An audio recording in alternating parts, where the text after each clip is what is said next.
wayah sore nalika mulih saka sekolah, Wulan ketemu karo gurune sing arep mulih. Dheweke banjur ngomong.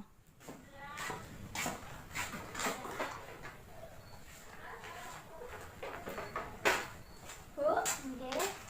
Sampun kondur, Bu? Iya, Ibu meh mulih. Oh, lah emang sampun rampung cari? Iya, wis pisan. Ibu biasa mulang tekan danyah ini. Oh, nggih lah. Ibu daleme pundi? Ibu omahe mburi pasar Karang ini. Oh, ora ditebing, Bu. Lah Ibu tindak saking dalem tebuk pinten? Iya, mending adoh. Jam 6, tapi Ibu keterke anak sekolah dhisik. Oh, lah putrane sekolah wonten pundi? SD Muhammadiyah Depok Kalong. Oh, enggak. Lah Ibu putrane wonten pinten? Ana loro, sing gedhe si SMK, sing paling cilik SD. Oh, nggih. Nggih. Lah Wulan omahe ngendi? Oh, kula ngekos, Bu, teng Pulu. Oh, ngekos to. Nggih. Oh ya wis, Ibu meh mulih dhisik ya.